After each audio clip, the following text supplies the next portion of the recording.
Hi everyone, कैसे हैं आप लोग। आशा करते हैं कि आप लोग मस्त होंगे, स्वस्थ होंगे। और अब बहुत जल्दी ही आप लोगों का एग्ज़ाम होने वाला है, तो आप लोग अपनी परीक्षा की तैयारी में व्यस्त होंगे। आइए आज आप लोगों के लिए इंग्लिश का एक वीडियो लेकर आए हैं और मोस्ट इंपॉर्टेंट क्वेश्चन का सिलेक्शन है।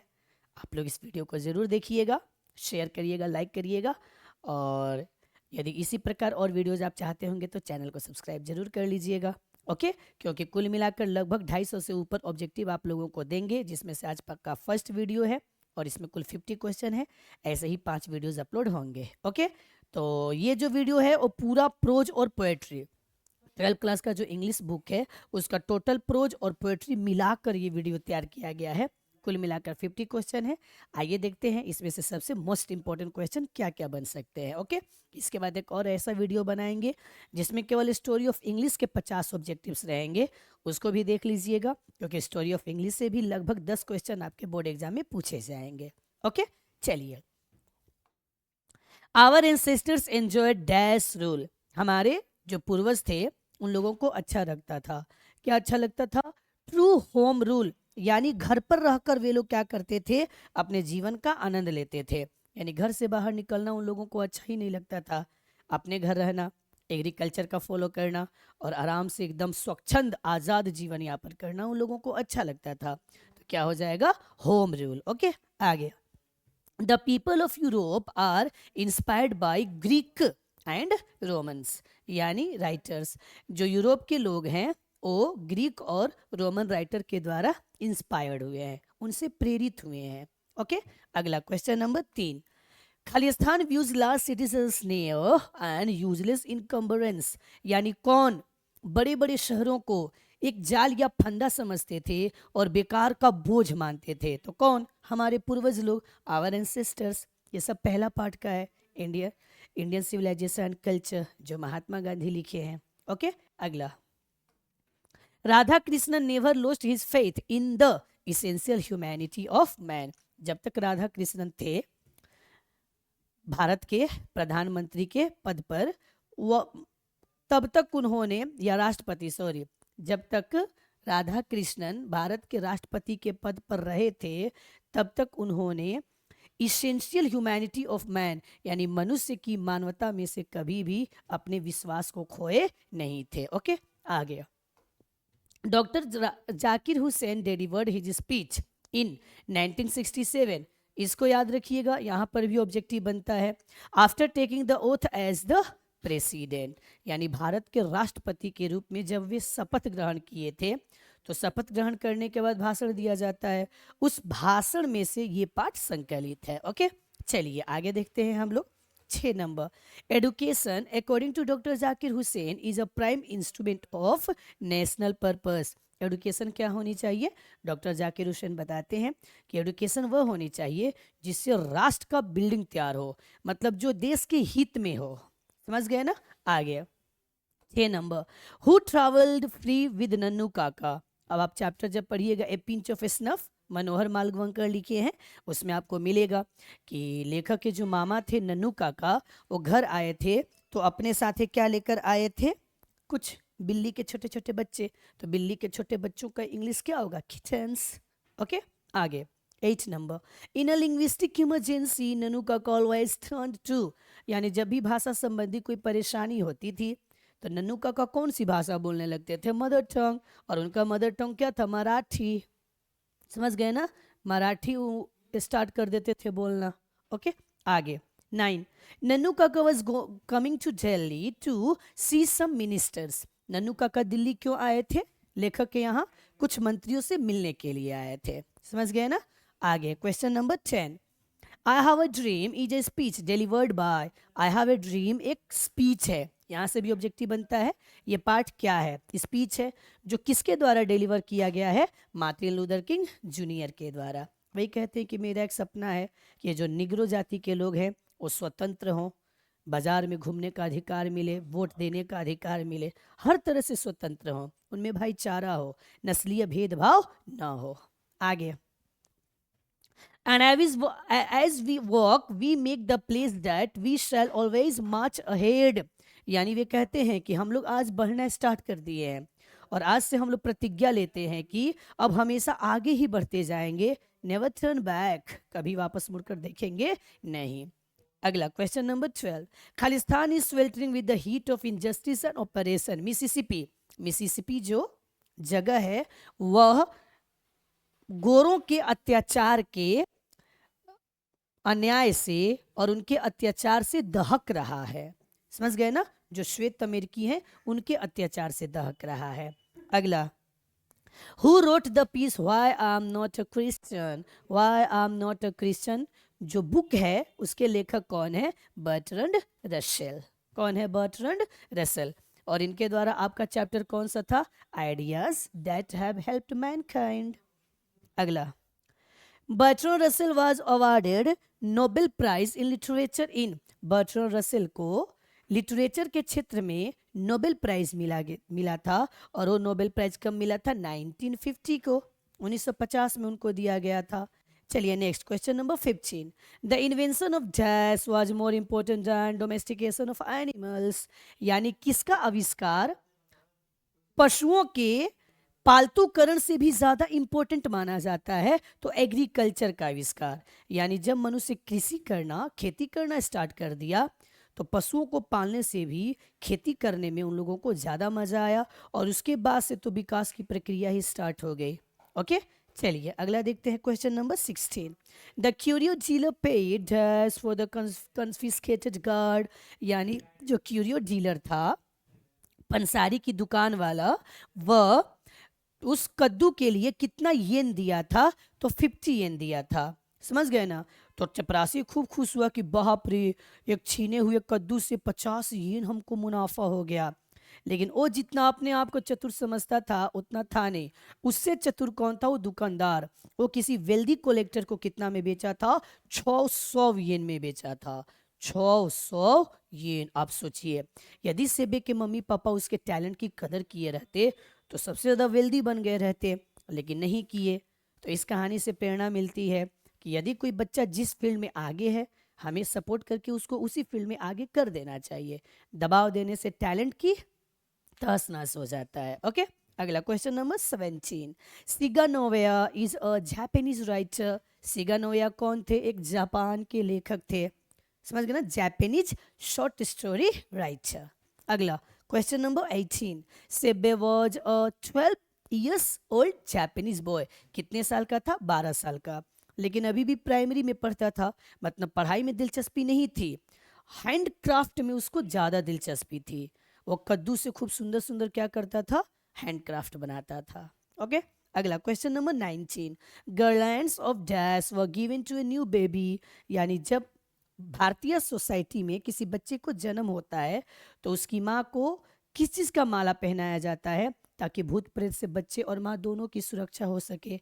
तो किसका? टर्मरिक एंड गार्लिक, हल्दी और लहसुन का माला। ओके, अगला question number 20, Germaine Greer was born in. Germaine Greer का जन्म कब हुआ था? 1838, 1938, 1939 एंड 1949। तो क्या होगा? 1939, 1939 में जन्म हुआ था। अगला 21, German ग्रियर is an Khalistan writer. German ग्रियर एक कैसी लेखिका थी? तो ऑस्ट्रेलियन, ऑस्ट्रेलिया की थी। ओके, चलिए अगला 22, A free and fair press is the true watchdog of democracy। जब हमारा प्रेस स्वतंत्र रहेगा तो हमारे लोकतंत्र की रक्षा हो सकती है, क्योंकि प्रेस क्या होता है? फ्री रहता है, और वो कोई भी बात को, कोई भी मसला को सबके सामने रख सकता है, किसी से कोई भी सवाल पूछ सकता है। सभी राजनेता प्रेस से ज़्यादा डरते हैं, लेकिन यदि वो भी बिकाऊ हो जाए तब तो डेमोक्रेसी की सुरक्षा ही नहीं रह सकती है। जैसे कोई कुत्ता घर का रखवाली करता है, वैसे ही प्रेस हमारी डेमोक्रेसी की रखवाली करता है। ओके, आ गया।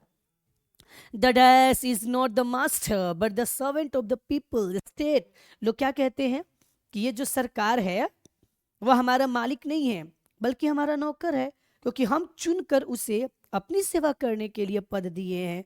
जो भी समय उसका सीमा निर्धारित है, उस पद पर रहते हुए वो हमारी भलाई के बारे में सोचता है, हमारी सेवा करता है। तो मास्टर नहीं है बल्कि क्या है? सर्वेंट है। ओके, अगला 24, Dorothy was born in. Dorothy L Sayers, पूरा नाम था डोरोथी एल सेयर्स। उनका जन्म कब हुआ था? 1883, 1893, 1873, 1863, तो क्या होगा 1893। अगला 25, Benjy's parents are known as the, Benjy के मम्मी पापा किस नाम से मशहूर थे? जॉनसन्स फैमिली थी। कौन सी फैमिली थी? जॉनसन्स। ओके, जैसे कपूर फैमिली वैसे ही जॉनसन्स। अगला, Benji was the son of, Benji किसका बेटा था? तो जॉनसन्स का। किसका बेटा था? जॉनसन्स का बेटा था। समझ गए ना? चलिए अगला, H.E. Bates also worked for sometimes as a या an dash। H.E. Bates लेखक तो हैं ही, जो द अर्थ लिखे हैं, बहुत ही इमोशनल कहानी है, बेंजी के बारे में आप लोग पढ़े थे। समझ गए ना? चलिए, तो इसके अलावा वो क्या थे, किस रूप में काम किए थे? जर्नलिस्ट, जर्नलिस्ट भी थे। समझ गए ना? पत्रकार थे। अगला, the prose piece India through a traveller's is written by, India through a traveller's eye, माने एक यात्री के नजर में भारत कैसा है, यह जो पाठ किसके द्वारा लिखा गया है? जोरथी एल्सेयर्स पर्ल इस बक, पर्ल इस बक, पर्ल इस बक, चाइना। समझ गए ना? मैं जन्मी और पली बढ़ी, लेकिन उससे ज्यादा फैसिनेटेड कहाँ से थी? इंडिया से। कम माई बिलव्ड उनकी फेमस रचना है, याद रखिएगा। समझ गए ना? और गॉड्स अर्थ उसको भी याद रखिएगा। चलिए अगला 29, Indian people are recognised as belonging to which race, भारत के लोग किस नस्ल से उत्पन्न माने जाते हैं? कॉकेशियन। किस नस्ल से भारतीयों की उत्पत्ति हुई है? कॉकेशियन। अगला 30 number, dash has praised Indian people and their life, यानी किसने भारत के लोगों को और भारत के जीवन की प्रशंसा की है? तो पर्ल इस बक ही आई थी भारत में ड्यूरिंग सेकेंड वर्ल्ड वार अभी स्टार्ट होने ही वाला था, उसके पहले ही आई थी, ये समझने के लिए कि भारत के लोग क्या प्लानिंग कर रहे हैं। समझ गए ना? तो Pearl S Buck has praised Indian people and their life. अगला 31, Natalia is the daughter of, Natalia किसकी बेटी थी? चुबुकोव की। और नटालिया किससे प्यार करती थी? लोमोव से। उसकी शादी किससे हुई थी? लोमोव से। समझ गए ना? और किसकी बेटी थी? चुबुकोव। ओके, चुबुकोव क्या था? Land owner. क्या था? Land owner. नटालिया उसकी बेटी थी, लोमोव भी लैंड ऑनर था और उसका पड़ोसी था। ओके, अगला 32, the worth of Ox Meadows, मैंने वही लोमोव और नटालिया के बीच बहुत ही बहसा बहसी हो जाती है, तो वही जो ओक्स मेडो बैलों वाली चारागाह पे बहसा बहसी होती है, तो बैलों वाली चारागाह की कीमत कितनी थी? कितना रूबल्स था? 100 रूबल। ओके, माने उस चारागाह की कीमत 100 रूबल से ज्यादा नहीं थी, फिर भी वो लोग लड़ रहे थे। अगला, dash has been described as a metaphysical poet, किसको मेटाफिजिकल पोएट कहा गया है? किसको? टी.एस. एलियट को, जॉन डन को। किसको कहा गया है? जॉन डन को कहा गया मेटाफिजिकल पोएट, आध्यात्मिक कवि। ओके, अगला, John Donne feels that a dash is very hopeless, John Donne ये फील करते हैं कि कौन बहुत ही होपलेस होता है? मैन। समझ गए ना? Man is feeble. समझ गए ना? फीबल वर्ड आया है, और फीबल वर्ड भी किसके लिए आया है? मैन के लिए। फीबल मतलब क्या होता है? कमजोर। Oh how feeble a man, ऐसे आया है ना? चलिए अगला देखते हैं 35, hoping to cease not till death, मरने मरने तक मैं रुकने के लिए आशा नहीं करता हूँ। यह पंक्ति किस कविता से ली गई है? Song of myself. और इसके कवि कौन है? Walt Whitman. कौन है? Walt Whitman. याद कर लीजिएगा आप, 11 प्रोज के राइटर्स का नाम याद कर लीजिएगा, 10 पोएम के पोएट्स का नाम याद करिएगा। यदि इतना याद करते हैं तो सब्जेक्टिव में मैचिंग जो 10 नंबर का आता है वो काम हो जाएगा। फिर ऑब्जेक्टिव में भी कौन सा पाठ कौन लेखक लिखे हैं वो भी काम हो जाएगा। फिर एक्सप्लेनेशन में भी काम करेगा कि ये पंक्ति किसके द्वारा लिखी गई। मतलब इतना सारा बेनिफिट्स है यदि आप केवल लेखक का नाम और कवि का नाम याद कर लेते हैं तो आशा करते हैं मेरी बात मानकर आप लोग जरूर याद करिएगा। ओके, अगला 36, I permit to speak at every hazard is taken from, मैं हर एक संकट में बोलने की अनुमति चाहता हूँ नेचर को बस में किए बिना। तो ये पंक्ति भी कहाँ से ली गई है? सॉन्ग ऑफ माई सेल्फ से। ओके, चलिए अगला, dash waterfall could bless the travellers passing through that way. उस रास्ते से गुजरने वाले हर एक यात्रियों को कैसा वाटरफॉल सुकून पहुंचाता है? White waterfall. मतलब अब वाटरफॉल मतलब झरना होता है, तो वाटरफॉल जब गिरेगा तो व्हाइट होगा ही। ऐसे ट्रिकली याद कर सकते हैं। अगला 38, WH Auden on the Pulitzer Prize in the year dash. WH Auden कब पुलिट्जर प्राइज जीते थे? तो 1947, 1958, 1948, 1946। तो हो जाएगा 1948, 1948 में जीते थे। ओके। अगला 39, dash Twitter in the sky. आसमान में कौन चहचहाती हैं? और टू ऑटम पार्ट वाला है जो जॉन किड्स लिखे हैं, देख लीजिएगा। तो कौन? स्वालोज। स्वालोज मतलब क्या होता है? अबाबिल चिड़िया। ओके। अगला 40,